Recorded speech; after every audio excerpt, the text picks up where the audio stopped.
ਸਤਿ ਸ਼੍ਰੀ ਅਕਾਲ ਜੀ। ਮੈਂ ਆਸ ਕਰਦਾ ਤੁਸੀਂ ਤੰਦਰੁਸਤ ਠੀਕ ਠਾਕ ਹੋਵੋਗੇ, ਚੜ੍ਹਦੀ ਕਲਾ 'ਚ ਹੋਵੋਗੇ ਸਾਰੇ। ਕੱਲ੍ਹ ਦੀ ਇੱਕ ਗੱਲ ਜਿਹੜੀ ਸਾਨੂੰ ਸਾਰਿਆਂ ਨੂੰ ਜਿਹਦੇ ਲਈ ਰਿਐਕਟ ਵੀ ਕਰਨਾ ਪਿਆ ਤੇ ਜਿਹਨੇ ਸਾਡੇ ਰੂਹਾਂ ਤੇ ਸੱਟ ਮਾਰੀ, ਉਹਦੇ ਬਾਰੇ ਦੁਬਾਰਾ ਆਪਾਂ ਡਿਸਕਸ ਕਰਨਾ ਇਸ ਕਰਕੇ ਜ਼ਰੂਰੀ ਆ ਕਿਉਂਕਿ ਰਾਜੇਵਾਲ ਸਾਹਿਬ ਨੇ ਮਾफ़ੀ ਮੰਗ ਲਈ। ਸੋ ਗੁਰੂ ਸਾਹਿਬ ਨੇ ਸਾਨੂੰ ਕਿਹਾ ਜੋ ਸ਼ਰਨ ਆਵੇ ਤਿਸ ਕੰਠ ਲਾਵੇ। ਸੋ ਜੇ ਉਹਨਾਂ ਨੇ ਇਸ ਗੱਲ ਤੇ ਮਾफ़ੀ ਮੰਗੀ ਆ ਤਾਂ ਸਾਨੂੰ ਪਹਿਲੀ ਗੱਲ ਤਾਂ ਇਹ ਆ ਵੀ ਸਾਰਿਆਂ ਨੂੰ ਮਾफ़ ਕਰ ਦੇਣਾ ਚਾਹੀਦਾ। ਅਸੀਂ ਉਹਨਾਂ ਨੂੰ ਮਾफ़ ਵੀ ਕਰਦੇ ਹਾਂ ਤੇ ਅਸੀਂ ਨਾਲ ਵੀ ਹਾਂ ਸੰਘਰਸ਼ ਦੇ। ਉਹਨਾਂ ਦੀ ਅਗਵਾਈ 'ਚ ਹੀ ਸੰਘਰਸ਼ ਲੜਿਆ ਜਾ ਰਿਹਾ ਤੇ ਅੱਗੇ ਵੀ ਲੜਿਆ ਜਾਊਗਾ, ਇਹਦੇ 'ਚ ਕੋਈ ਸ਼ੱਕ ਨਹੀਂ ਆ। ਪਰ ਜਿਹੜੀ ਗੱਲ ਸਾਡੇ ਸਮਝਣ ਵਾਲੀ ਆ ਜਾਂ ਬਹੁਤ ਜ਼ਰੂਰੀ ਆ ਸਾਡੀ ਸਮਝਣੀ, ਉਹ ਇਹ ਆ ਵੀ ਅਸੀਂ ਆਪਦੀਆਂ ਜ਼ਮੀਰਾਂ ਵੇਚ ਕੇ ਸੰਘਰਸ਼ ਜਿੱਤਣ ਨਹੀਂ ਆਏ। ਅਸੀਂ ਇਸ ਖਾਤਰ ਆਪਦੀ ਆਈਡੈਂਟਿਟੀ ਨੂੰ ਡਾਇਲਿਊਟ ਕਰਕੇ ਸੰਘਰਸ਼ ਜਿੱਤਣ ਨਹੀਂ ਆਏ। ਉਸ ਆਈਡੈਂਟਿਟੀ ਨੂੰ, ਉਸ ਨਿਸ਼ਾਨ ਸਾਹਿਬ ਨੂੰ ਜਿਹਦੇ ਪਿੱਛੇ ਤਵੀਆਂ ਤੇ ਬੈਠੇ ਆ, ਜਿਹਦੇ ਪਿੱਛੇ ਛਵੀਆਂ ਤੇ ਚੜ੍ਹੇ ਆ, ਜਿਹਦੇ ਪਿੱਛੇ ਚਰਖੜੀਆਂ ਤੇ ਚੜ੍ਹੇ ਆ, ਜਿਹਦੇ ਪਿੱਛੇ ਆਰੀਆਂ ਤੇ ਚੜ੍ਹੇ ਆ, ਜਿਹਦੇ ਪਿੱਛੇ ਦਿੱਲੀ ਜਾ ਕੇ ਸੀਸ ਲੁਹਾਏ ਆ, ਜਿਹਦੇ ਪਿੱਛੇ ਸ਼ਹਾਦਤਾਂ ਦਾ ਇੱਕ ਪੂਰਾ ਇਤਿਹਾਸ ਪਿਆ, ਇੰਨਾ ਲਹੂ ਡੁੱਲਿਆ ਜਿਹਦੇ ਪਿੱਛੇ। ਸੋ ਉਹ ਸਾਡੀ ਪਛਾਣ, ਸਾਡੀ ਆਈਡੈਂਟਿਟੀ ਪਿੱਛੇ ਹੀ ਡੁੱਲਿਆ। ਦੇਖੋ, ਇਹ ਗੱਲਾਂ ਇੰਨੀਆਂ ਸਿੰਪਲ ਨਹੀਂ ਹੁੰਦੀਆਂ। ਜੇ ਇਹ ਸਿੰਪਲ ਹੁੰਦੀਆਂ, ਇਹਨੂੰ ਮਨੁੱਖਤਾ ਦੇ ਸੰਦਰਭ 'ਚ ਵੀ ਰੱਖ ਕੇ ਦੇਖੀਏ, ਮਨੁੱਖਤਾ ਵੀ ਸਾਡੀ ਪਛਾਣ 'ਚ ਹੀ ਵੱਸਦੀ ਆ ਔਰ ਕਿਸੇ ਵੀ ਕਮਿਊਨਿਟੀ ਦੀ ਪਛਾਣ 'ਚ ਇੱਕ ਮਨੁੱਖਤਾ ਵੱਸਦੀ ਆ। ਸੋ ਉਹਦੀ ਪਛਾਣ ਨੂੰ ਖਤਮ ਨਹੀਂ ਕੀਤਾ ਜਾ ਸਕਦਾ। ਇਹ ਤਾਂ ਉਹੀ ਗੱਲ ਹੋ ਗਈ ਜਿਵੇਂ ਅੱਜ ਮੋਦੀ ਕਹਦੇ ਵੀ ਤੁਸੀਂ ਐਂ ਕਰੋ, ਆਪਦੀ ਪਛਾਣ ਨੂੰ, ਆਪਦੀ ਆਈਡੈਂਟਿਟੀ ਨੂੰ, ਆਪਦੀ ਪੰਜਾਬੀਅਤ ਨੂੰ ਡਾਇਲਿਊਟ ਕਰ ਦਿਓ, ਮੈਂ ਤੁਹਾਨੂੰ ਤੁਹਾਡੀ ਜਿੱਤ ਦੇ ਦੇਣਾ। ਸਾਨੂੰ ਫਿਰ ਮਨਜ਼ੂਰ ਨਹੀਂ ਹੈ ਨਾ ਜਿੱਤ, ਤਾਂ ਸਾਨੂੰ ਸਾਡੀ ਪਛਾਣ ਦੇ ਨਾਲ ਹੀ ਚਾਹੀਦੀ ਆ। ਸੋ ਇਸ ਕਰਕੇ ਜਿਹੜੀ ਗੱਲ, ਜਿਹੜੇ ਨਿਸ਼ਾਨ ਸਾਹਿਬ ਦੀ ਗੱਲ ਕੀਤੀ ਗਈ ਸੀ, ਉਹ ਗੱਲ ਹੀ ਬਹੁਤ ਵੱਡੀ ਸੀ ਤੇ ਮੇਰਾ ਰਿਐਕਸ਼ਨ ਕਿਸੇ ਭੜਕਾਹਟ ਚੋਂ ਨਹੀਂ ਉਹ ਨਿਕਲਿਆ ਸੀ ਜਾਂ ਕਿਸੇ ਨਿੱਜੀ ਵੈਰ ਵਿਰੋਧ ਚੋਂ ਨਹੀਂ ਨਿਕਲਿਆ ਸੀ। ਮੇਰੇ ਤੇ ਤਾਂ ਬੜੇ ਸਮੇਂ ਦੇ ਅਟੈਕ ਹੋ ਰਹੇ ਆ, ਸ਼ਬਦਾਂ ਦੇ ਅਟੈਕ ਵੀ ਹੋ ਰਹੇ ਆ ਤੇ ਸਾਜ਼ਿਸ਼ਾਂ ਵੀ ਘੜੀਆਂ ਜਾ ਰਹੀਆਂ। ਮੈਂ ਕਦੇ ਨਹੀਂ ਬੋਲਦਾ ਔਰ ਮੈਂ ਇਹ ਬੋਲਣ 'ਚ ਵਿਸ਼ਵਾਸ ਵੀ ਨਹੀਂ ਰੱਖਦਾ। ਆਪਾਂ ਇੱਕ ਸੰਘਰਸ਼ 'ਚ ਇਕੱਠੇ ਆ ਤੇ ਇਕੱਠੇ ਲੜਦੇ ਰਹਾਂਗੇ ਤੇ ਇਹ ਵੀ ਗੱਲ ਪੱਕੀ ਆ। ਪਰ ਤੁਸੀਂ ਸਾਡੀ ਪਛਾਣ ਨੂੰ ਡਾਇਲਿਊਟ ਕਰਕੇ ਜੇ ਕਹੋਗੇ ਵੀ ਨਿਸ਼ਾਨ ਸਾਹਿਬ ਲਾ ਲਓ, ਉਦੋਂ ਬਾਅਦ ਫਿਰ ਜਿੱਤ ਸਾਡੇ ਲਈ ਕਿਸੇ ਕੰਮ ਦੀ ਨਹੀਂ ਹੈ। ਇਹ ਦੇਖਣ ਦਾ ਨਜ਼ਰੀਆ ਵਾਰ-ਵਾਰ ਅਸੀਂ ਦੇਖਣ ਦਾ ਨਜ਼ਰੀਆ ਵੀ ਨਹੀਂ ਹੈ। ਔਰ ਸਾਡਾ ਇਹ, ਜੇ ਤੁਸੀਂ ਕਹਿ ਰਹੇ ਹੋ ਵਿਰਸਾ, ਤਾਂ ਸਾਡਾ ਇਹ ਵਿਰਸਾ ਨਹੀਂ ਆ, ਇਹ ਬਹੁਤ ਵੱਡੀ ਗੱਲ ਆ, ਵਿਰਸੇ ਤੋਂ ਵੀ ਵੱਡੀ ਗੱਲ ਆ ਸਾਡੇ ਲਈ। ਸੋ ਇਹ ਤਦ ਹੀ ਸਮਝ ਆ ਸਕਦੀ ਹੈ ਜਦੋਂ ਅਸੀਂ ਉਹਨਾਂ ਫਲਸਫਿਆਂ ਨਾਲ, ਉਹਨਾਂ ਗੁਰੂਆਂ ਨਾਲ, ਉਹਨਾਂ ਰਹਿਬਰਾਂ ਨਾਲ ਜੁੜੇ ਆ ਤੇ ਕਿਸ ਆਧਾਰ ਤੇ ਜੁੜੇ ਆ, ਇਹ ਗੱਲ ਸਮਝ ਆਉਂਦੀ ਹੋਵੇ। ਇਹ ਇਕੱਲਾ ਸ਼੍ਰੀ ਗੁਰੂ ਗ੍ਰੰਥ ਸਾਹਿਬ ਨੂੰ ਨਤਮਸਤਕ ਹੋਣ ਵਾਲੀ ਗੱਲ ਨਹੀਂ ਆ, ਗੱਲ ਉਹ ਤੋਂ ਬਾਹਲੀ ਵੱਡੀ ਆ, ਸੈਂਸ ਆਫ ਬਿਲੋਂਗਿੰਗ ਦੀ ਗੱਲ ਆ। ਸੋ ਸਾਡੀ ਪਛਾਣ ਨੂੰ ਡਾਇਲਿਊਟ ਕਰਕੇ ਸਾਡੇ ਜ਼ਮੀਨਾਂ, ਸਾਡੀਆਂ ਜਿੱਤਾਂ, ਸਾਡੀਆਂ ਜਾਇਦਾਦਾਂ ਕਿਸੇ ਕੰਮ ਦੀਆਂ ਨਹੀਂ। ਸੋ ਇਸ ਕਰਕੇ ਅਸੀਂ ਜਿੱਤਾਂਗੇ ਵੀ, ਆਪਦੀ ਪਛਾਣ ਨੂੰ ਉੱਥੇ ਇੰਟੈਕਟ ਰੱਖ ਕੇ, ਨਾਲ ਰੱਖ ਕੇ ਜਿੱਤਾਂਗੇ। ਸਾਡੀ ਪਛਾਣ ਸਾਡੇ ਅੰਦਰ ਵੱਸਦੀ ਆ। ਸੋ ਇਹ ਗੱਲ ਇਸ ਤਰ੍ਹਾਂ ਵੀ ਸਮਝੀ ਜਾਈਏ ਵੀ ਜਿਹੜੇ ਸਾਡੇ ਸਿੱਖ ਭਰਾ, ਦੇਖੋ ਇੱਕ ਗੱਲ ਤਾਂ ਸੱਚਾਈ ਆ ਵੀ ਅੱਜ ਉਹ ਲੰਗਰ ਵੀ ਲਾ ਰਹੇ ਆ, ਉਹ ਸੇਵਾ ਵੀ ਕਰ ਰਹੇ ਆ, ਉਹ ਫੰਡ ਵੀ ਦੇ ਰਹੇ ਆ। ਸੋ ਜੇ ਉਹਨਾਂ ਨੇ ਬੈਰੀਕੇਡ ਵੀ ਤੋੜੇ, ਹੁਣ ਜੇ ਅਸੀਂ ਸਾਰੇ ਇਕੱਠੇ ਆ, ਜੇ ਮੰਨ ਲਓ ਉੱਥੇ ਸਾਡੇ ਅੱਜ ਹਿੰਦੂ ਭਰਾ ਵੀ ਆ, ਸਾਡਾ ਮੁਸਲਮਾਨ ਭਾਈਚਾਰਾ ਵੀ ਆ, ਸਾਡੇ ਹੋਰ ਵੀ ਸਾਰਾ ਭਾਈਚਾਰੇ ਜਿਹੜੇ ਸਾਡੇ ਨਾਲ ਆ ਕੇ ਸਾਡੇ ਨਾਲ ਸ਼ਮੂਲੀਅਤ ਦੇ ਰਹੇ ਆ, ਸਾਡੇ ਦਲਿਤ ਭਾਈਚਾਰਾ ਵੀ ਆ, ਉਹ ਵੀ, ਤਾਂ ਸਾਡੀ ਜਿਹੜੀ ਇੱਕ ਪਰੰਪਰਾ ਤਾਂ ਇਹ ਰਹੀ ਆ ਵੀ ਮਾਨਸ ਕੀ ਜਾਤ ਸਭੇ ਇੱਕੋ ਪਹਿਚਾਣ ਬੋ। ਅਸੀਂ ਤਾਂ ਦਰਜਾ ਬਦਰਜੀ ਨੂੰ ਮੰਨਦੇ ਹੀ ਨਹੀਂ। ਪਰ ਜੇ ਇੱਕ ਆਈਡੈਂਟੀਫਿਕੇਸ਼ਨ ਜਾਂ ਇੱਕ ਪਛਾਣ ਤੁਹਾਡੇ ਐਡਾ ਵੱਡਾ ਯੋਗਦਾਨ ਦੇ ਰਹੀ ਆ, ਤੁਹਾਨੂੰ ਲੰਗਰ ਲਾਉਣ ਤੋਂ, ਫੰਡ ਦੇਣ ਤੋਂ ਇਲਾਵਾ, ਤੁਹਾਡੇ ਨਾਲ ਉੱਥੇ ਸੇਵਾ ਕਰਨ ਤੋਂ ਇਲਾਵਾ, ਤਾਂ ਤੁਹਾਨੂੰ ਉਹਨਾਂ ਨੂੰ ਐਪਰੀਸ਼ੀਏਟ ਕਰਨਾ ਬਣਦਾ, ਉਹਨਾਂ ਨੂੰ ਸਰਾਹਣਾ ਬਣਦਾ, ਨਾ ਕਿ ਇਹ ਕਹੋ ਵੀ ਤੁਸੀਂ ਆਪਦੇ ਨਿਸ਼ਾਨ ਸਾਹਿਬ ਲਾ ਦਿਓ। ਇਸ ਕਰਕੇ ਆਪਾਂ ਜਿਹੜੀ ਗੱਲ ਕੀਤੀ ਸੀ ਉਹ ਬੜੇ ਸੁਹਿਰਦਤਾ ਨਾਲ ਤੇ ਸੋਚ ਵਿਚਾਰ ਕੇ ਗੱਲ ਕੀਤੀ ਸੀ। ਸੋ ਇਹਨੂੰ ਉਸ ਤਰ੍ਹਾਂ ਹੀ ਸਮਝਿਆ ਜਾਵੇ। ਸੰਘਰਸ਼ ਆਪਾਂ ਇਕੱਠੇ ਆ, ਸੰਘਰਸ਼ ਨੂੰ ਕੋਈ ਢਾਹ ਨਹੀਂ ਲੱਗੂਗਾ, ਪਰ ਸੰਘਰਸ਼ 'ਚ ਜਦੋਂ ਤੁਸੀਂ ਉਸ ਮੌਕੇ ਤੇ ਸਾਨੂੰ ਲੈ ਜਾਓਗੇ ਜਾਂ ਸਾਨੂੰ ਐਂ ਲੱਗੂ ਵੀ ਸਾਡੀਆਂ ਜ਼ਮੀਰਾਂ ਵੇਚਣ ਵਾਲੀ ਗੱਲ ਕਰ ਰਹੇ ਆ, ਉਹ ਫਿਰ ਨਹੀਂ ਸੁਣੀ ਜਾ ਸਕਦੀ।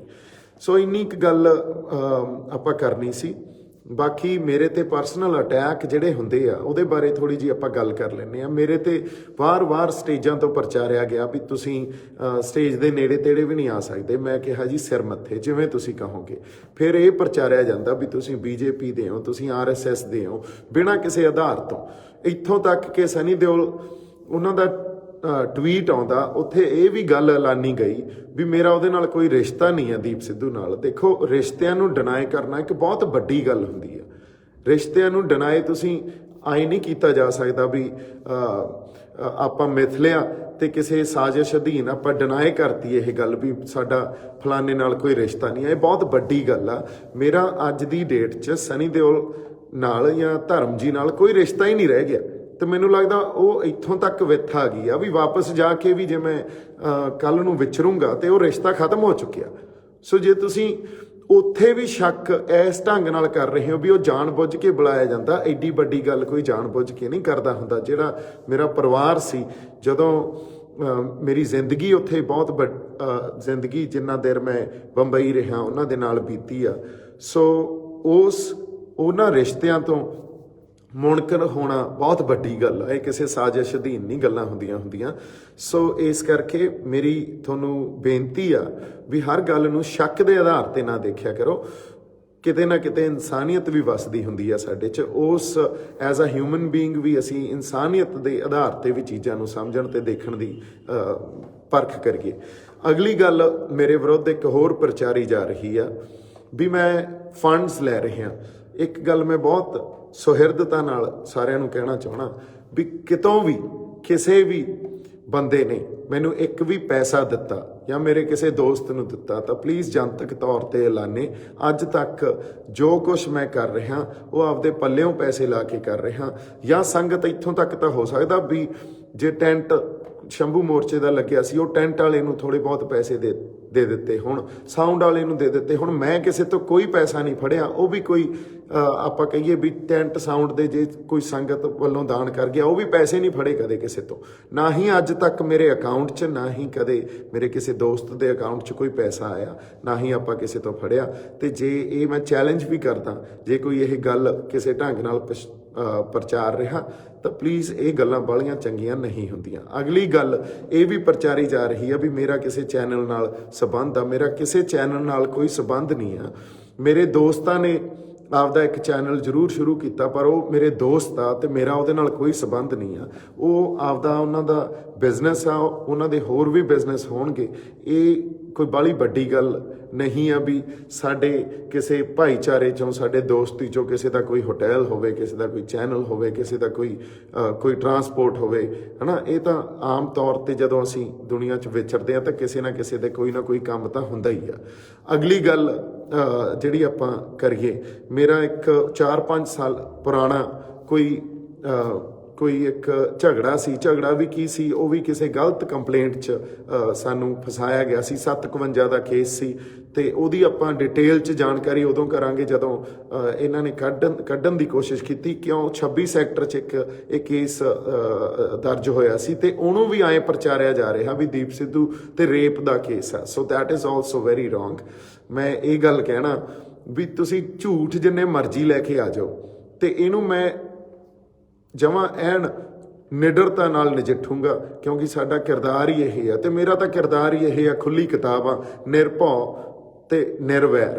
ਪਰ ਜਦੋਂ ਤੁਸੀਂ ਮੇਰੇ ਖਿਲਾਫ ਕੋਈ ਇਹੋ ਜਿਹੀਆਂ ਗੱਲਾਂ ਲੈ ਕੇ ਆ ਜਾਓਗੇ ਤਾਂ ਉਹਨੂੰ ਤਾਂ ਫਿਰ ਜਵਾਬ ਵੀ ਦੇਵਾਂਗਾ ਤੇ ਉਹਦੇ ਨਾਲ ਨਜਿੱਠੂੰਗਾ ਵੀ। ਤੇ 22 ਸੈਕਟਰ ਦਾ ਜਿਹੜਾ ਵੀ ਉਹ 751 ਦਾ ਕੇਸ ਸੀ ਤੇ ਉਹਦੇ ਸਾਰੇ ਪੇਪਰ ਵੀ ਮੈਂ ਹੁਣ ਕਢਾ ਲਏ ਆ, ਕਿਉਂਕਿ ਤੁਹਾਡੇ ਖਾਤਰ ਹੀ ਵੇਟ ਕਰੀ ਜਾਂਦਾ ਜਿਹੜੇ ਬੰਦੇ ਪ੍ਰਚਾਰ ਰਹੇ ਆ। ਜਿਵੇਂ ਮੇਰੇ ਖਿਲਾਫ ਇਹ ਗੱਲ ਪ੍ਰਚਾਰੀ ਗਈ ਵੀ ਦੀਪ ਸਿੱਧੂ ਕਹਿੰਦਾ ਜੋ ਮਿਲਦਾ ਲੈ ਕੇ ਵਾਪਸ ਤੁਰ ਪਓ। ਮੈਂ ਇਹ ਗੱਲ ਹੁਣ ਬਹੁਤ ਲੋਕਾਂ ਨੂੰ ਕਹਿੰਦੇ ਹੋਏ ਸੁਣਿਆ, ਸਾਡੇ ਜਿਹੜੇ ਆਰਟਿਸਟ ਆ ਜਾਂ ਜਿਹੜੇ ਸਾਡੇ ਸਿੰਗਰ ਆ ਉਹਨਾਂ 'ਚੋਂ ਵੀ ਕਈ ਬੰਦਿਆਂ ਨੇ ਇਹ ਗੱਲ ਕਹੀ, ਜਾਂ ਹੋਰ ਵੀ ਕਈ ਬੰਦਿਆਂ ਨੇ ਇਹ ਗੱਲ ਕਹੀ। ਮੇਰੇ ਖਿਲਾਫ ਇੰਟਰਵਿਊਜ਼ ਵੀ ਹੋਈਆਂ ਵੀ ਦੀਪ ਸਿੱਧੂ ਸ਼ਹਾਦਤ ਤੋਂ ਪਿੱਛੇ ਹਟ ਰਿਹਾ ਤੇ ਉਹ ਪਿੱਛੇ ਨਹੀਂ ਹਟਣਾ ਚਾਹੀਦਾ। ਦੇਖੋ ਕਿ ਇਹੋ ਜਿਹੇ ਟਾਈਟਲ ਦਿੱਤੇ ਜਾਂਦੇ ਆ, ਨਾ ਮੈਂ ਕਦੇ ਸ਼ਹਾਦਤ ਤੋਂ ਪਿੱਛੇ ਹਟਿਆ। ਜਜ਼ਬਾਤਾਂ ਦੇ ਆਧਾਰ ਤੇ ਮੈਂ ਸਿਰਫ ਆਪਦੇ ਜਜ਼ਬਾਤਾਂ ਦੇ ਕਾਰਨ ਵੀ ਆਪਦੇ ਲੋਕਾਂ ਲਈ, ਆਪਦੀ ਧਰਤੀ ਲਈ, ਪੰਜਾਬ ਲਈ ਤੁਰਿਆ ਤੇ ਇਸੇ ਖਾਤਰ ਹੀ ਇੱਥੇ ਆ। ਹੋਰ ਮੇਰਾ ਕੋਈ ਸਿਆਸੀ ਲਾਹਾ ਨਹੀਂ ਆ, ਕੋਈ 2022 ਮੈਂ ਨਹੀਂ ਲੜਨੀ, ਮੇਰਾ ਜਮਾਂ ਹੀ ਕੋਈ ਕਿਸੇ ਹੋਰ ਤਰ੍ਹਾਂ ਦਾ ਇਹਦੇ 'ਚ ਇੰਟਰਸਟ ਨਹੀਂ ਆ, ਕੋਈ ਲਾਹਾ ਨਹੀਂ ਮੈਂ ਲੈਣ ਵਾਸਤੇ ਇੱਥੇ ਆਇਆ। ਸੋ ਜਦੋਂ ਮੈਂ ਸੱਚ ਕੋਈ ਬੋਲਦਾ ਜਾਂ ਗੱਲ ਕਰਦਾ ਤੇ ਉਹ ਸੱਚ ਬਹੁਤ ਬੰਦਿਆਂ ਨੂੰ ਜਾ ਕੇ ਚੁੱਭਦਾ, ਤੇ ਉਹ ਚੁੱਭਦਾ ਕਈ ਵਾਰੀ ਉਹਨਾਂ ਦੀ ਸਿਆਸਤ ਵੀ ਖਤਰੇ 'ਚ ਆ ਜਾਂਦੀ ਆ। ਕਈ ਵਾਰੀ ਤੁਸੀਂ ਇਹ ਦੇਖੋ ਵੀ ਉਹਨਾਂ ਦੇ ਜਾ ਕੇ ਗੱਲਾਂ ਵੱਜਦੀਆਂ ਵੀ ਆ ਸਿੱਧੀਆਂ ਅੰਦਰ। ਸੋ ਇਸ ਕਰਕੇ ਉਹ ਖਿਲਾਫਤ ਜਿਹੜੀ ਆ ਵੀ ਆਪਦੇ ਮੇਰੇ ਖਿਲਾਫ ਹੋ ਜਾਂਦੇ ਆ, ਪੋਜੀਸ਼ਨ ਵੀ ਖਿਲਾਫ ਲੈ ਲੈਂਦੇ ਆ। ਗੱਲ ਖਿਲਾਫ ਹੋਣ ਦੀ ਨਹੀਂ ਆ, ਗੱਲ ਸਾਜ਼ਿਸ਼ਾਂ ਘੜਨ ਦੀ ਆ। ਵੀ ਮੈਨੂੰ ਐਂ ਲੱਗਦਾ ਸਾਨੂੰ ਇੱਕ ਦੂਜੇ ਦੇ ਖਿਲਾਫ ਸਾਜ਼ਿਸ਼ਾਂ ਨਹੀਂ ਘੜਨੀਆਂ ਚਾਹੀਦੀਆਂ। ਕਿਸੇ ਨਾ ਕਿਸੇ ਚੰਗੇ ਕਾਰਨ ਵਸ ਜਾਂ ਕਿਸੇ ਆਧਾਰ ਤੇ ਹੀ ਸਾਨੂੰ ਕਿਸੇ ਤੇ ਤੌਹਮਤ ਲਾਉਣੀ ਚਾਹੀਦੀ ਹੈ ਇਨਫੈਕਟ।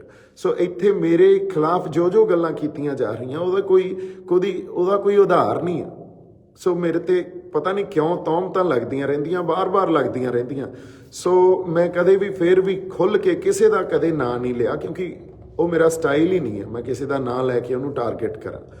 ਔਰ ਜੋ ਗੱਲ ਮੈਂ ਕਰਦਾ ਇੱਕ ਤਾਂ ਸੱਚੀ ਹੁੰਦੀ ਆ, ਅਗਲੀ ਗੱਲ ਉਹ ਜਜ਼ਬਾਤਾਂ 'ਚੋਂ ਨਿਕਲੀ ਹੋਈ ਹੁੰਦੀ ਆ, ਉਦੋਂ ਅਗਲੀ ਗੱਲ ਆਪਦੇ ਬੰਦਿਆਂ ਦਾ ਖਿਆਲ ਰੱਖ ਕੇ, ਆਪਦੇ ਪੰਜਾਬ ਦਾ, ਆਪਦੇ ਲੋਕਾਂ ਦਾ ਧਿਆਨ ਰੱਖ ਕੇ ਗੱਲ ਕੀਤੀ ਜਾਂਦੀ ਆ। ਮੈਂ ਇਹੋ ਜਿਹਾ ਬੰਦਾ ਵੀ ਨਹੀਂ ਆ ਵੀ ਪੰਜਾਬ 'ਚ ਕੁਛ ਹੋਰ ਕਹਿਦਾ, ਨੈਸ਼ਨਲ ਮੀਡੀਆ ਤੇ ਕੁਛ ਹੋਰ ਕਹਿਦਾ, ਇੰਟਰਨੈਸ਼ਨਲ ਮੀਡੀਆ ਤੇ ਕੁਛ ਹੋਰ ਕਹਿਦਾ। ਨਹੀਂ, ਇਕਸਾਰਤਾ ਹੀ ਹੁੰਦੀ ਆ ਹਮੇਸ਼ਾ, ਕਿਉਂਕਿ ਮੇਰੇ ਜਜ਼ਬਾਤ ਆ ਔਰ ਮੈਂ ਸੱਚ ਤੇ ਹੱਕ ਤੇ ਪਹਿਰਾ ਦਿੰਦਾ।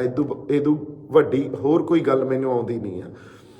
ਹਜੇ ਅਸੀਂ ਇੱਕ ਸੰਘਰਸ਼ 'ਚ ਆ, ਉਸ ਸੰਘਰਸ਼ 'ਚ ਮੇਰੀ ਲੀਡਰਸ਼ਿਪ ਨਾਲ ਹੋ ਸਕਦਾ ਕੋਈ ਆਪਸ 'ਚ ਜਿਹੜੀ ਵਿਚਾਰਧਾਰਕ ਸਾਂਝ ਨਾ ਹੋਵੇ। ਉਹ ਸਾਂਝ ਕਿਵੇਂ ਨਾ ਹੋਵੇ, ਮੈਨੂੰ ਐਂ ਲੱਗਦਾ ਸੀ ਵੀ ਜੇ ਇਹ ਨੈਰੇਟਿਵ ਦੀ ਲੜਾਈ ਆ, ਨੈਰੇਟਿਵ ਵਰਸਸ ਨੈਰੇਟਿਵ ਦੀ ਲੜਾਈ ਆ। ਸਰਕਾਰ ਆਪਦਾ ਨੈਰੇਟਿਵ ਸਿਰਜ ਰਹੀ ਆ, ਆਪਦਾ ਬਿਰਤਾਂਤ ਸਿਰਜ ਰਹੀ ਆ। ਉਹ ਲੋਕਾਂ ਨੂੰ ਇਹ ਕਹਿ ਰਹੀ ਆ ਵੀ ਜਿਹੜੇ ਨਵੇਂ ਫਾਰਮ ਬਿੱਲ ਆਏ ਆ ਇਹ ਬਹੁਤ ਚੰਗੇ ਆ ਤੇ ਕਿਸਾਨਾਂ ਲਈ ਚੰਗੇ ਆ। ਅਸੀਂ ਇਹ ਕਹਿ ਰਹੇ ਹਾਂ ਵੀ ਨਹੀਂ, ਇਹ ਚੰਗੇ ਨਹੀਂ। ਕਿਉਂ ਨਹੀਂ ਚੰਗੇ ਅਸੀਂ ਇਹ ਵੀ ਦੱਸ ਰਹੇ ਹਾਂ, ਤੇ ਇਹਦੇ 'ਚ ਸਾਡਾ ਐਗਜ਼ਿਸਟੈਂਸ ਕ੍ਰਾਈਸਿਸ ਕੀ ਆ, ਸਾਡੀ ਪਛਾਣ ਕਿੱਥੇ ਇਹਦੇ 'ਚ ਗਵਾਚ ਰਹੀ ਆ, ਅਸੀਂ ਇਹ ਵੀ ਦੱਸ ਰਹੇ ਹਾਂ। ਸੋ ਜੇ ਨੈਰੇਟਿਵ ਦੀ ਲੜਾਈ ਆ ਨਾ, ਤਾਂ ਸਾਡੇ ਜਿਹੜਾ ਕਿਸਾਨ ਜਥੇਬੰਦੀਆਂ ਦਾ ਜਾਂ ਸਾਡਾ ਸਾਂਝਾ ਸਟੇਜ ਆ ਕੁੰਡਲੀ ਬਾਰਡਰ ਤੇ ਜਾਂ ਹੋਰ ਕਿਤੇ ਵੀ, ਉੱਥੇ ਸਾਡਾ ਜਿਹੜਾ ਨੈਰੇਟਿਵ ਸਿਰਜਿਆ ਜਾਣਾ ਚਾਹੀਦਾ ਉਹ ਨੈਸ਼ਨਲੀ ਤੇ ਇੰਟਰਨੈਸ਼ਨਲੀ ਲੋਕਾਂ ਨੂੰ ਨਾਲ ਜੋੜੇ। ਪਰ ਜਿਸ ਤਰ੍ਹਾਂ ਦੇ ਬੁਲਾਰੇ ਅਸੀਂ ਉੱਥੋਂ ਬੁਲਾ ਰਹੇ ਹਾਂ ਜਾਂ ਜਿਨ੍ਹਾਂ ਨੂੰ ਮੌਕਾ ਦੇ ਰਹੇ ਹਾਂ ਉੱਥੋਂ ਬੋਲਣ ਦਾ, ਉਹ ਸਾਡੇ ਨੈਰੇਟਿਵ ਨੂੰ ਡਿਸਟਰੋਏ ਕਰ ਰਹੇ ਆ, ਨਾ ਕਿ ਉਹਨੂੰ ਬਹੁਤ ਬੁਲਾਰੇ ਇਹੋ ਜਿਹੇ ਆ ਜਿਹੜੇ ਨੈਰੇਟਿਵ ਨੂੰ ਸਿਰਜ ਨਹੀਂ ਰਹੇ ਪਰ ਕਿਤੇ ਨਾ ਕਿਤੇ ਡਾਇਲਿਊਟ ਕਰ ਰਹੇ ਆ। ਤਾਂ ਮੈਨੂੰ ਐਂ ਲੱਗਦਾ ਸੀ ਸਾਨੂੰ ਉੱਥੇ ਨੈਸ਼ਨਲ ਇੰਟਰਨੈਸ਼ਨਲ ਪਰਸਨੈਲਿਟੀਜ਼ ਨੂੰ ਬੁਲਾ ਕੇ ਉਹਨਾਂ ਨੂੰ ਵੀ ਉੱਥੇ ਬੋਲਣ ਨੂੰ ਰਿਕੁਐਸਟ ਕਰਨੀ ਚਾਹੀਦੀ ਸੀ, ਕਿਉਂਕਿ ਜਿਹੜੀਆਂ ਪਰਸਨੈਲਿਟੀਜ਼ ਜਾਂ ਜਿਹੜੇ ਵੱਡੇ ਸੋਸ਼ਲ ਐਕਟਿਵਿਸਟ ਹੁੰਦੇ ਆ ਜਾਂ ਜਿਹੜੇ ਆਪਾਂ ਇਹ ਕਹਿ ਲਈਏ ਵੀ ਪੋਲੀਟੀਕਲੀ ਸੱਚੇ ਲੋਕ ਹੁੰਦੇ ਆ, ਜਿਹੜੇ ਲੋਕਾਂ ਖਾਤਰ ਲੜਦੇ ਆ, ਜਾਂ ਜਿਹੜੇ ਈਵਨ ਐਂਟਰਟੇਨਮੈਂਟ ਇੰਡਸਟਰੀ ਦੇ ਬੰਦੇ ਹੁੰਦੇ ਆ, ਹੈ ਨਾ, ਬੰਬੇ ਦੀ ਫਿਲਮ ਇੰਡਸਟਰੀ ਦੇ ਜਿਹੜੇ ਚੰਗੇ ਬੰਦੇ ਹੋਣ, ਉਹਨਾਂ ਦਾ ਇੰਪੈਕਟ ਬਹੁਤ ਹੁੰਦਾ। ਉਹਨਾਂ ਦਾ ਇੰਪੈਕਟ ਇਕੱਲਾ ਸਾਡੇ ਪੰਜਾਬ ਜਾਂ ਦੇਸ਼ ਤੱਕ ਲਿਮਿਟਡ ਨਹੀਂ ਹੁੰਦਾ, ਇੰਟਰਨੈਸ਼ਨਲੀ ਵੀ ਹੁੰਦਾ। ਫਿਰ ਇੰਟਰਨੈਸ਼ਨਲੀ ਵੀ ਬਹੁਤ ਇਹੋ ਜਿਹੇ ਬੰਦੇ ਬੈਠੇ ਆ ਜਿਹੜੇ ਬੁਲਾਰੇ ਆ ਕੇ ਇੱਥੇ ਬੋਲਣਾ ਚਾਹੁੰਦੇ ਆ, ਜਿਨ੍ਹਾਂ ਨੇ ਚਾਹੇ ਉਹਨਾਂ ਦੀ ਭਾਸ਼ਾ ਅੰਗਰੇਜ਼ੀ ਹੋਵੇ, ਪਰ ਉਹ ਅੰਗਰੇਜ਼ੀ ਭਾਸ਼ਾ ਵੀ ਸਾਨੂੰ ਚਾਹੀਦੀ ਆ, ਕਿਉਂਕਿ ਇਹ ਨੈਰੇਟਿਵ ਦੀ, ਜਿਵੇਂ ਮੈਂ ਕਿਹਾ, ਲੜਾਈ ਆ। ਜਿਹੜਾ ਪ੍ਰੈਸ਼ਰ ਪੈਣਾ ਗੌਰਮੈਂਟ ਤੇ ਨਾ, ਉਹ ਵੀ ਨੈਰੇਟਿਵ ਦਾ ਹੀ ਪੈਣਾ। ਅੱਜ ਲੜਾਈ ਕੀ ਆ? ਸਾਡੀ ਲੜਾਈ ਇਹ ਆ ਵੀ ਵੱਧ ਤੋਂ ਵੱਧ ਬੰਦੇ ਸਾਡੇ ਨਾਲ ਜੁੜਨ, ਤੇ ਸਰਕਾਰ ਇਹ ਚਾਹੁੰਦੀ ਆ ਵੀ ਵੱਧ ਤੋਂ ਵੱਧ ਬੰਦਿਆਂ ਦਾ ਝੁਕਾਅ ਸਰਕਾਰ ਵਾਲੇ ਪਾਸੇ ਹੋਵੇ। ਸੋ ਇੱਥੇ ਹੀ ਲੜਾਈ ਆ, ਹੈ ਨਾ। ਤਾਂ ਇਸ ਕਰਕੇ ਸਾਨੂੰ ਆਪਦਾ ਨੈਰੇਟਿਵ ਸਿਰਜਣਾ ਚਾਹੀਦਾ। ਅਸੀਂ ਆਪਸ 'ਚ ਲੜ ਨਹੀਂ ਰਹੇ। ਅੱਜ ਤੱਕ ਮੈਂ ਕਿਸੇ ਦਾ ਨਾਂ ਲੈ ਕੇ ਨਿੰਦਿਆ ਨਹੀਂ ਕੀਤੀ। ਅੱਜ ਤੱਕ ਮੇਰੇ ਤੇ ਜੋ ਅਟੈਕ ਹੋਏ ਆ, ਔਰ ਮੈਂ ਉਹਨਾਂ ਨੂੰ ਪਰਸਨਲੀ ਕਦੇ ਵੀ ਨਹੀਂ ਕਿਹਾ, ਮੈਂ ਉਹਨਾਂ ਨੂੰ ਕਿਹਾ ਚਲੋ ਕੋਈ ਨਹੀਂ ਸਿਰ ਮੱਥੇ, ਸਮਾਂ ਸਭ ਕੁਝ ਦੱਸੂਗਾ, ਚਲੋ ਕੋਈ ਨਹੀਂ ਸਿਰ ਮੱਥੇ, ਸਮਾਂ ਸਭ ਕੁਝ ਦੱਸੂਗਾ। ਪਰ ਔਰ ਮੇਰੀ ਗੱਲ ਮੈਂ ਕੀ ਕਹੀ ਹੁੰਦੀ ਆ, ਗੱਲ ਦਾ ਮਤਲਬ ਕੀ ਕਢਾ ਦਿੰਦੇ ਆ, ਉਹਦੇ ਤੇ ਇੰਟਰਵਿਊਜ਼ ਕਰਦੇ ਆ, ਇੰਟਰਵਿਊਜ਼ ਕਰਕੇ ਉਹਦੀਆਂ ਟਾਈਟਲਸ ਦੇਖ ਲਓ ਇੰਟਰਵਿਊਜ਼ ਦਾ ਕੀ ਹੁੰਦਾ ਵੀ ਅਸੀਂ ਸ਼ਹਾਦਤ ਨੂੰ ਤਿਆਰ ਹਾਂ, ਦੀਪ ਸਿੱਧੂ ਪਿੱਛੇ ਨਾ ਹਟੇ, ਇਹ ਟਾਈਟਲ ਹੁੰਦੇ ਆ। ਤੇ ਉਦੋਂ ਬਾਅਦ ਮੇਰੇ ਨਾਲ ਆ ਕੇ ਇੰਟਰਵਿਊਜ਼ ਫਿਰ ਬਹਿ ਕੇ ਵੀ ਕੀਤੀਆਂ ਜਾਂਦੀਆਂ, ਪਰ ਗੱਲ ਆਏ ਆ ਔਰ ਜਿੱਦਾਂ ਆਪਾਂ ਉਹ ਸਟੇਟਮੈਂਟ ਦਿੱਤੀ ਸੀ ਉਹਦੇ 'ਚ ਕਿਤੇ ਵੀ ਇਹ ਗੱਲ ਨਹੀਂ ਕਹੀ ਸੀ ਵੀ ਮੈਂ ਸ਼ਹਾਦਤ ਦੇਣ ਤੋਂ ਭੱਜਦਾ, ਉਹਦੇ 'ਚ ਕਿਤੇ ਵੀ ਇਹ ਗੱਲ ਨਹੀਂ ਕਹੀ ਸੀ ਵੀ ਅਸੀਂ ਜੋ ਮਿਲਦਾ ਲੈ ਕੇ ਤੁਰ ਜਾਈਏ। ਨਹੀਂ, ਇਹ ਇਤਿਹਾਸਕ ਤੇ ਫੈਸਲਾਕੁੰਨ ਲੜਾਈ ਆ, ਇਹਨੂੰ ਬੜੀ ਸੁਹਿਰਦਤਾ ਨਾਲ ਤੇ ਇੰਟੈਲੀਜੈਂਟਲੀ ਆਪਾਂ ਹੈਂਡਲ ਕਰਾਂਗੇ ਔਰ ਇਕੱਠੇ ਰਹਿ ਕੇ ਹੈਂਡਲ ਕਰਾਂਗੇ। ਅੱਜ ਇੱਕ ਗੱਲ ਫੇਰ ਕਹਿ ਰਿਹਾ, ਕਦੇ ਵੀ ਮੇਰੀ ਕਿਸੇ ਪੋਲੀਟੀਕਲ ਪਾਰਟੀ ਨਾਲ, ਬੀਜੇਪੀ ਹੋਵੇ ਕੋਈ ਹੋਰ ਹੋਵੇ, ਕੋਈ ਸਾਂਝ ਨਹੀਂ ਆ, ਨਾ ਹੀ ਫਿਊਚਰ 'ਚ ਪਊਗੀ। ਕਦੇ ਕਿਸੇ ਜਥੇਬੰਦੀ ਨਾਲ ਸਾਂਝ ਨਹੀਂ ਆ। ਮੈਂ ਲਿਟਰਲੀ ਕੱਲਾ ਹੀ ਹੁੰਨਾ, ਕੱਲਾ ਹੀ ਜਾਨਾ ਕਾਰ 'ਚ, ਕਦੇ ਮੇਰੇ ਨਾਲ ਮੁੰਡੇ ਵੀ ਨਹੀਂ ਹੁੰਦੇ। ਉਹ ਵਿਚਾਰੇ ਕਹਿੰਦੇ ਆ ਵੀ ਬਾਈ ਚੱਲੀਏ ਨਾਲ, ਮੈਂ ਕਿਹਾ ਨਹੀਂ ਯਾਰ, ਆਪਾਂ ਨੂੰ ਲੋੜ ਹੀ ਨਹੀਂ, ਆਪਾਂ ਇਹੋ ਜਿਹਾ ਕੁਝ ਥੋੜੀ ਕਰਨਾ ਹੈ। ਇਹ ਸਿਰਫ ਆਪਦੇ ਇਮੋਸ਼ਨਸ ਤੇ ਜਜ਼ਬਾਤਾਂ ਨੂੰ ਲਈ ਫਿਰਦੇ ਆ, ਉਹਦੀ ਖਾਤਰ ਹੀ ਲੱਗੇ ਹੋਏ ਆ। ਇਦੋਂ ਉੱਤੇ ਤਾਂ ਕੋਈ ਹੋਰ ਮੇਰੇ ਕੋਲੇ ਤਾਂ ਹੋਰ ਕੋਈ ਜੇ ਮੈਂ ਕਹਿਦਾ ਲਾਹਾ ਲੈਣ ਵਾਸਤੇ ਮੈਂ ਅੰਦਰ ਕੁਛ ਆਪਦੇ ਰੱਖੀ ਬੈਠਾ, ਉਹ ਹੈ ਨਹੀਂ ਆ। ਕੋਈ ਮੈਨੂੰ 2022 ਨਹੀਂ ਦਿਸਦੀ, ਕੋਈ ਮੈਨੂੰ ਹੋਰ ਕੋਈ ਤਰੀਕਾ ਨਹੀਂ ਦਿਸਦੀਆਂ ਜਾਂ ਹੋਰ ਢੰਗ ਨਹੀਂ ਦਿੰਦੇ ਵੀ ਮੈਂ ਇੱਥੋਂ ਲਾਹਾ ਲੈ ਜਾ। ਮੈਂ ਆਪਦੀ ਪਰਸਨਲ ਲਾਈਫ ਦੀ ਵੀ ਗੱਲ ਕਰ ਲਈਏ, ਮੇਰੀ ਪਰਸਨਲ ਲਾਈਫ ਤੇ ਵੀ ਬੜੀ ਕਮੈਂਟ ਕੀਤੇ ਜਾ ਰਹੇ ਆ, ਪਰ ਮੈਂ ਇਹ ਗੱਲ ਕਰਦਾ ਪਰਸਨਲ ਲਾਈਫ ਮੇਰੀ ਆਪਦੀ ਆ, ਰਿਸ਼ਤੇ ਮੇਰੇ ਆਪਦੇ ਆ, ਉਹਨਾਂ ਰਿਸ਼ਤਿਆਂ ਨੂੰ ਮੇਰਾ ਹੀ ਰਹਿਣ ਦਿਓ। ਪਰਸਨਲ ਲਾਈਫ ਨੂੰ ਕਦੇ ਜੇ ਕਿਸੇ ਨੇ ਡਿਸਕਸ ਕੀਤਾ ਫਿਰ ਮੇਰਾ ਕੋਈ ਵੱਖਰਾ ਰੂਪ ਦੇਖੋਗੇ ਤੁਸੀਂ। ਤੇ ਮੈਂ ਤੁਹਾਨੂੰ ਆਗਾਹ ਕਰ ਰਿਹਾ, ਇਸ ਖਾਤਰ ਵਾਰਨ ਕਰ ਰਿਹਾ, ਜਿਹਨੇ ਮੇਰੇ ਪਰਸਨਲ ਲਾਈਫ ਤੇ ਜਾਂ ਮੇਰੇ ਰਿਸ਼ਤਿਆਂ ਤੇ ਆ ਕੇ ਕਦੇ ਗੱਲ ਕੀਤੀ ਨਾ, ਤਾਂ ਉੱਥੇ ਮੈਂ ਤੁਹਾਨੂੰ ਵਾਰਨ ਕਰ ਰਿਹਾ, ਉਹ ਫਿਰ ਮੇਰਾ ਕੁਝ ਵੱਖਰਾ ਰੂਪ ਦੇਖੋਗੇ ਜਿਹੜਾ ਹਜੇ ਤੱਕ ਤੁਹਾਡੇ ਸਾਹਮਣੇ ਆਇਆ ਨਹੀਂ ਆ। ਸੋ ਇਹ ਗੱਲ ਤਾਂ ਮੈਂ ਤੁਹਾਨੂੰ ਬੜੇ ਢੰਗ ਤੇ ਪਿਆਰ ਨਾਲ ਕਹਿ ਰਿਹਾ। ਹਜੇ ਜਿਹੜੇ ਉੱਥੇ ਗੱਲ ਕਰ ਰਹੇ ਆ ਪਰਸਨਲ ਲਾਈਫ ਦੀ, ਮੇਰੇ ਰਿਲੇਸ਼ਨਸ਼ਿਪਸ ਦੀ, ਮੈਂ ਉਹਨਾਂ ਨੂੰ ਵਾਰਨ ਕਰ ਰਿਹਾ, ਇਹ ਬਾਰ-ਬਾਰ ਇਹ ਗੱਲ ਕਹਿ ਰਿਹਾ। ਐਨੀਵੇਜ਼, ਜਿੱਥੇ ਮੈਂ ਅੱਜ ਖੜਾ ਉਹ ਇੱਥੇ ਖੜਾ। ਮੈਂ ਰਾਤ ਕੁੰਡਲੀ ਬਾਰਡਰ ਤੋਂ ਆਇਆ, ਅਰਾਊਂਡ 2:30 ਵਜੇ 3 ਵਜੇ ਪਹੁੰਚਿਆ, ਪੰਜਾਬ ਪਹੁੰਚਿਆ, ਕੱਪੜੇ ਕੁਪੜੇ ਸਾਰੇ ਲੈ ਕੇ ਆਏ ਆ ਵੀ ਧੁਆ ਕੇ ਵਾਪਸ ਜਾਈਏ, ਹੈ ਨਾ। ਸੋ ਪਰ ਜਿੱਥੇ ਮੈਂ ਅੱਜ ਖੜਾ, ਮੇਰਾ ਕੰਮ ਡਿਸਟਰਬ ਹੋ ਗਿਆ, ਮੈਂ ਕੰਮ ਨਹੀਂ ਕਰ ਰਿਹਾ। ਔਰ ਕੰਮ ਮੇਰਾ ਫਿਲਮਾਂ ਸੀ ਜਾਂ ਮੈਂ ਬੰਬੇ ਜਿਹੜੀ ਪ੍ਰੈਕਟਿਸ ਕਰਦਾ ਸੀ, ਹੈ ਨਾ, ਉਹ ਡਿਸਟਰਬ ਹੋ ਗਿਆ, ਉਹ ਜਮਾਂ ਨਹੀਂ ਹੋ ਰਿਹਾ। ਮੇਰੀ ਪਰਸਨਲ ਲਾਈਫ ਡਿਸਟਰਬ ਹੋ ਗਈ, ਮੇਰਾ ਘਰ, ਮੇਰੀ ਕਾਰ, ਮੇਰੀ ਰਹਿਣੀ ਸਹਿਣੀ ਸਭ ਕੁਝ ਡਿਸਟਰਬਡ ਹੋ ਗਈ। ਮੈਂ ਇਹਦਾ ਵੀ ਗਿਲਾ ਨਹੀਂ ਕਰ ਰਿਹਾ, ਨਹੀਂ, ਮੇਰੇ ਜਜ਼ਬਾਤ ਮੈਨੂੰ ਇੱਥੇ ਖਿੱਚ ਲਿਆਏ ਤੇ ਉਹਨਾਂ ਜਜ਼ਬਾਤਾਂ ਕਰਕੇ ਹੀ ਲੱਗੇ ਹੋਏ ਆ। ਔਰ ਜਜ਼ਬਾਤ ਮੇਰੇ ਲੋਕਾਂ ਨਾਲ ਜੁੜੇ ਆ, ਸਾਡੀ ਧਰਤੀ ਨਾਲ ਜੁੜੇ ਆ, ਸਾਡੀ ਕੌਮ ਨਾਲ ਜੁੜੇ ਆ ਤੇ ਸਾਡੇ ਪੰਜਾਬ ਨਾਲ ਜੁੜੇ ਆ। ਸੋ ਇਹ ਗੱਲ ਸਮਝਣੀ ਬਹੁਤ ਬੰਦਿਆਂ ਲਈ ਬੜੀ ਔਖੀ ਆ, ਕਿਉਂਕਿ ਉਹਨਾਂ ਨੂੰ ਲੱਗਦਾ ਬੰਦਾ ਸੱਚਾ ਕਿਵੇਂ ਹੋ ਸਕਦਾ। ਬੰਦੇ ਦਾ ਏਜੰਡਾ ਹੁੰਦਾ, ਕੋਈ ਨਾ ਕੋਈ ਤਾਂ ਏਜੰਡਾ ਹੋਊਗਾ ਹੀ ਹੋਊਗਾ। ਪਰ ਗੱਲ ਆਈ ਆ, ਨਾ ਮੇਰਾ ਕੋਈ ਏਜੰਡਾ ਤੇ ਨਾ ਹੀ ਮੇਰੇ ਅੰਦਰ ਝੂਠ ਆ। ਮੇਰੇ ਅੰਦਰ ਸਿਰਫ ਇੱਕੋ ਹੀ ਗੱਲ ਆ, ਉਹ ਸੱਚ। ਤੇ ਤੁਹਾਡੇ ਨਾਲ ਆ ਕੇ ਇਸ ਕਰਕੇ ਖੜਾ ਕਿਉਂਕਿ ਮੈਂ ਹੱਕ ਤੇ ਸੱਚ ਦੀ ਆਵਾਜ਼ ਨੂੰ ਬੁਲੰਦ ਕੀਤਾ। 2 ਮਹੀਨੇ ਪਹਿਲਾਂ ਆਪਾਂ ਸ਼ੰਭੂ ਬਾਰਡਰ ਤੇ ਬੈਠੇ ਰਹੇ, ਇੱਕ ਵੀ ਮੌਕਾ ਮੈਂ ਇਹੋ ਜਿਹਾ ਦਿੱਤਾ ਕਿਸੇ ਨੂੰ, ਕਦੇ ਇੱਕ ਵੀ ਮੌਕਾ ਦਿੱਤਾ ਹੋਵੇ ਵੀ ਆਪਾਂ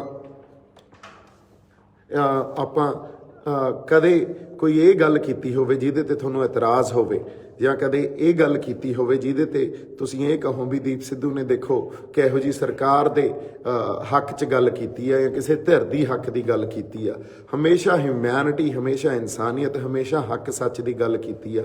ਔਰ ਜਿਹੜੇ ਨਿਸ਼ਾਨ ਸਾਹਿਬ ਦੀ ਆਪਾਂ ਗੱਲ ਕਰਦੇ ਆ, ਉਹ ਨਿਸ਼ਾਨ ਸਾਹਿਬ ਦੀ ਅਗਵਾਈ 'ਚ ਜ਼ਬਰ ਤੇ ਜ਼ੁਲਮ ਦੇ ਵਿਰੁੱਧ ਹਮੇਸ਼ਾ ਲੜਿਆ ਗਿਆ। ਉਸ ਨਿਸ਼ਾਨ ਸਾਹਿਬ ਦੀ ਅਗਵਾਈ 'ਚ ਹਮੇਸ਼ਾ ਸੱਚ ਦੀ ਆਵਾਜ਼ ਬੁਲੰਦ ਹੋਈ ਆ। ਸੋ ਉਸ ਨਿਸ਼ਾਨ ਸਾਹਿਬ ਤੋਂ, ਉਸ ਪਛਾਣ ਤੋਂ ਅਸੀਂ ਮੁਨਕਰ ਨਹੀਂ ਹੋ ਸਕਦੇ।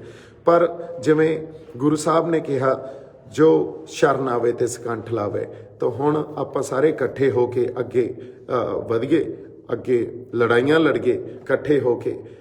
ਇੰਨੀਆਂ ਕੁ ਗੱਲਾਂ ਤੁਹਾਡੇ ਨਾਲ ਕਰਨੀਆਂ ਸੀ। ਮੇਰੇ ਵੱਲੋਂ ਬਹੁਤ ਸਾਰਾ ਸਤਿਕਾਰ, ਬਹੁਤ ਸਾਰਾ ਪਿਆਰ ਸਾਰਿਆਂ ਨੂੰ, ਤੇ ਮੈਂ ਤੁਹਾਡੇ ਨਾਲ ਹੀ ਖੜਾ। ਅੱਜ ਤੱਕ ਆਪਾਂ ਕਿਸੇ ਤੇ ਪਰਸਨਲ ਅਟੈਕ ਕੀਤਾ ਨਹੀਂ, ਅੱਗੇ ਵੀ ਨਹੀਂ ਕਰਾਂਗੇ, ਪਰ ਮੇਰੇ ਤੇ ਪਰਸਨਲ ਅਟੈਕ ਜੇ ਕੋਈ ਕਰੂਗਾ ਫਿਰ ਮੈਂ ਜਿਵੇਂ ਕਿਹਾ, I'm warning you guys whosoever is planning. ਬਾਕੀ ਗੱਲਾਂ ਆਪਾਂ ਕਲੀਅਰ ਕਰ ਲੀਆਂ, ਜਿੰਨੀਆਂ ਕੁ ਤੌਮਤਾਂ ਲਾਉਣ ਦੇ ਚੱਕਰ 'ਚ ਸੀ ਇਹ, ਜਾਂ ਜੋ ਤੌਮਤਾਂ ਜਾਂ ਸਾਜ਼ਿਸ਼ਾਂ ਘੜੀ ਜਾਂਦੇ ਆ, ਇਹ ਗੱਲ ਪਤਾ, ਇੱਕ ਗੱਲ ਸਾਨੂੰ ਹਮੇਸ਼ਾ ਪਿੰਡਾਂ 'ਚ ਸਿਖਾਈ ਜਾਂਦੀ ਹੁੰਦੀ ਸੀ ਵੀ ਜੇ ਤੁਸੀਂ ਕਿਤੇ ਆਪਦੇ ਆਪ ਬਾਰੇ ਜਾਣਨਾ ਨਾ, ਔਰ ਬਹੁਤ ਝੂਠ ਹੁੰਦਾ ਉਹਦੇ 'ਚ, ਤਾਂ ਵੋਟਾਂ 'ਚ ਖੜੇ ਹੋ ਜਾਓ। ਸੋ ਉਹ ਗੱਲ ਜਮਾਂ ਸੱਚੀ ਸੀ, ਇਹ ਸਾਡੇ ਜਿਹੜੇ ਬਜ਼ੁਰਗਾਂ ਦੀ ਸੀ ਵੀ ਇੱਕ ਵਾਰੀ ਵੋਟਾਂ 'ਚ ਖੜੇ ਹੋ ਜਾਓ, ਤੁਹਾਡਾ 7 ਪੀੜ੍ਹੀਆਂ ਤੱਕ ਪਿਛੋਕੜ ਕੱਢ ਕੇ ਲੈ ਆਉਣਗੇ। ਇੱਕ ਪਹਿਲੀ ਗੱਲ ਤਾਂ ਇਹ ਆ ਵੀ ਇਹਨਾਂ ਕਿਰਦਾਰਾਂ ਨੂੰ ਤੇ ਇਸ ਤਰ੍ਹਾਂ ਦੀ ਸੋਚ ਨੂੰ ਅਸੀਂ ਛੱਡੀਏ, ਕਿਉਂਕਿ ਹਰ ਬੰਦਾ ਹੀ ਚੰਗਾ ਹੁੰਦਾ, ਉਹਦੇ ਪਰਿਵਾਰ ਵਾਲੇ ਵੀ ਚੰਗੇ ਹੁੰਦੇ ਆ, ਸਰਕਮਸਟਾਂਸਿਸ ਬੜੇ ਇਹੋ ਜਿਹੇ ਹੁੰਦੇ ਆ, ਕਈ ਵਾਰੀ ਸਾਨੂੰ ਸਮਝ ਹੀ ਨਹੀਂ ਆਉਂਦੀ ਸਰਕਮਸਟਾਂਸਿਸ ਦੀ, ਔਰ ਸਪੈਸ਼ਲੀ ਜਿਹੜੇ ਘਰਾਂ 'ਚ ਬੈਠ ਕੇ ਕਮੈਂਟ ਕਰਦੇ ਆ, ਤੁਹਾਨੂੰ ਗਰਾਊਂਡ ਰਿਐਲਿਟੀ ਦੀ ਸਮਝ ਹੀ ਨਹੀਂ ਆ, ਉੱਥੇ ਸੰਘਰਸ਼ ਚੱਲ ਕੀ ਰਿਹਾ, ਉੱਥੇ ਕਿਸ ਤਰ੍ਹਾਂ ਦੀ ਪੋਲੀਟੀਕਲ ਸਿਚੁਏਸ਼ਨ ਆ, ਜਾਂ ਕੀ ਘੜ ਰਹੇ ਆ, ਜਿਨ੍ਹਾਂ ਨੇ ਲਾਹਾ ਲੈਣਾ, ਜਿਹੜੇ 2022 ਨੂੰ ਦੇਖੀ ਜਾਂਦੇ ਆ, ਉਹ ਕੀ ਘੜ ਰਹੇ ਆ। ਆਉਣ ਵਾਲਾ ਸਮਾਂ ਤੁਹਾਨੂੰ ਸਭ ਕੁਝ ਦਿਖਾ ਦੂਗਾ, ਪ੍ਰਤੱਖ ਕਰ ਦੂਗਾ, ਤੁਹਾਡੇ ਸਾਹਮਣੇ ਸਾਰੀਆਂ ਗੱਲਾਂ ਕਰ ਦੂਗਾ। ਤੁਸੀਂ ਘਰਾਂ 'ਚ ਬੈਠ ਕੇ ਇੱਕ ਸਿੰਗਲ ਡਾਇਮੈਂਸ਼ਨਲੀ ਸੋਚ ਕੇ ਉਹਨੂੰ ਸਮਝ ਰਹੇ ਹੋ, ਪਰ ਰਿਐਲਿਟੀ ਮੈਂ ਜਿਵੇਂ ਹਮੇਸ਼ਾ ਕਹਿੰਦਾ ਬਹੁਤ ਪੱਖੀ ਹੁੰਦੀ ਆ, ਮਲਟੀ ਡਾਇਮੈਂਸ਼ਨਲ ਹੁੰਦੀ ਆ, ਤੇ ਰਿਐਲਿਟੀ ਨੂੰ ਸਮਝਣਾ ਬੜਾ ਔਖਾ। ਸੋ ਜਦੋਂ ਕਿਸੇ ਤੇ ਕਮੈਂਟ ਕਰਨਾ, ਜਦੋਂ ਕਿਸੇ ਬਾਰੇ ਕੋਈ ਗੱਲ ਕਹਿਣੀ ਆ, ਬੜੀ ਸੁਹਿਰਦਤਾ ਨਾਲ ਤੇ ਬੜੇ ਸੋਚ ਕੇ, ਮੇਰੇ ਖਿਆਲ 'ਚ ਸਾਨੂੰ ਜਿਹੜੀਆਂ ਸ਼ਬਦਾਂ ਦਾ ਵੀ ਜਿਹੜੇ ਅਸੀਂ ਪ੍ਰਯੋਗ ਕਰਦੇ ਹਾਂ, ਉਹ ਸ਼ਬਦ ਵੀ ਬੜੇ ਜ਼ਰੂਰੀ ਹੁੰਦੇ ਆ। ਇਹ ਇੰਨੀਆਂ ਕੁ ਗੱਲਾਂ ਮੈਂ ਕਰਨੀਆਂ ਸੀ। ਬਾਕੀ ਆਪਾਂ ਇਕੱਠੇ ਆ, ਕਿਸਾਨ ਜਥੇਬੰਦੀਆਂ ਦੀ ਅਗਵਾਈ 'ਚ ਆਪਾਂ ਸੰਘਰਸ਼ ਲੜ ਰਹੇ ਹਾਂ, ਪਰ ਡੈਫੀਨੇਟਲੀ ਜ਼ਮੀਰਾਂ ਵੇਚ ਕੇ ਸਾਡੇ ਤੋਂ ਸੰਘਰਸ਼ ਨਹੀਂ ਲੜੇ ਜਾਂਦੇ, ਸਾਡੀਆਂ ਪਛਾਣਾਂ ਨੂੰ ਡਾਇਲਿਊਟ ਕਰਕੇ ਸੰਘਰਸ਼ ਨਹੀਂ ਲੜੇ ਜਾਂਦੇ। ਨਿਸ਼ਾਨ ਸਾਹਿਬ ਸਾਡੇ ਵਾਸਤੇ ਵਿਰਸਾ ਨਹੀਂ ਆ, ਸਾਡੀਆਂ ਲਾਡਲੀਆਂ ਫੌਜਾਂ ਸਾਡੇ ਵਾਸਤੇ ਇਕੱਲਾ ਵਿਰਸਾ ਨਹੀਂ ਆ, ਸਾਡੇ ਵਾਸਤੇ ਬਹੁਤ ਵੱਡੀ ਗੱਲ ਆ ਉਹ ਉਦੋਂ। ਸੋ ਜੇ ਤੁਸੀਂ ਉਸ ਫਲਸਫੇ ਨੂੰ ਜਾਂ ਉਸ ਭਾਵਨਾ ਨੂੰ ਨਹੀਂ ਸਮਝਦੇ ਤਾਂ ਉਹਨੂੰ ਉਵੇਂ ਮੈਨੂੰ ਲੱਗਦਾ ਸੰਬੋਧਨ ਵੀ ਨਾ ਕਰੋ।